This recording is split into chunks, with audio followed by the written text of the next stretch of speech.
Είμαστε σήμερα εδώ στα γραφεία του κινήματος Δεν Πληρώνω.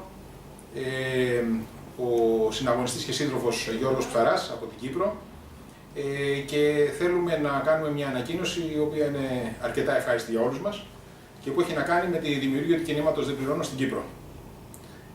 Ο συναγωνιστής ο Γιώργος θα αναλάβει αυτή τη δουλειά μαζί με άλλους συναγωνιστές εκεί και θα μας πει δύο πράγματα. Η κοινωνία της Κύπρου μαζί με την υπόλοιπη Ευρώπη ζει μια άγρια επίθεση από την παγκόσμια άρχουσα τάξη που σε συνεργασία με τους ντόπιους πλουτοκράτες προσπαθούν να μας φέρουν σε μια κοινωνία δουλοκτητικού τύπου, παίρνουν δικαιώματα και ελευθερίες από το λαό, τον καταδικάζουν σε φτωχοποίηση, τον καταδικάζουν σε ανεργία, επιβάλλουν ταξική υποδούλωση, μας ετοιμάζουν εθνική υποδούλωση στις πολυεθνικές. Το κίνημα Δεν Πληρώνω, καλύπτοντας την ανάγκη, την κοινωνική ανάγκη στήριξης του λαού και θα σταθεί δίπλα στο λαό, θα το στηρίξει και θα οργανώσει την αντεπίθεση, θα οργανώσει τη σύγκρουση με τα μεγάλα συμφέροντα για να φτιάξουμε συνθήκες αξιοπρέπειας και ελευθερίας για το λαό.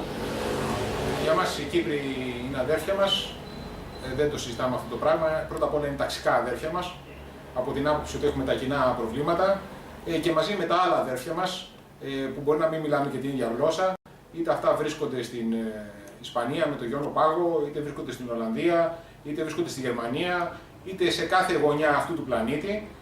Λέμε ένα μεγάλο όχι στην υποδούλωση. Εμείς αυτό το οποίο θέλουμε να πούμε, σαν κίνημα Δεν Πληρώνω Ελλάδας και κίνημα Δεν Πληρώνω Κύπρου, είναι ότι θα είμαστε ο ένας δίπλα στον άλλον.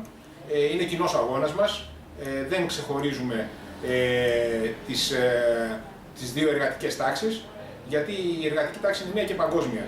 Και δεν μιλάμε μόνο για την εργατική τάξη, μιλάμε και για όλους τους εργαζόμενους και τους άνεργους, όλη την νεολαία. Και αυτό το οποίο επιδιώκουμε όχι μόνο στην Ελλάδα, όχι μόνο στην Κύπρο, όχι μόνο στην Τουρκία, αλλά σε όλη την Ευρώπη και σε όλο τον κόσμο, είναι να αναστρέψουμε την κοινωνική πυραμίδα και το 99% πραγματικά να συνθλίψει το 1% το οποίο είναι αυτό που μας τσεπώνει όλο τον πλούτο που παράγουμε εμείς.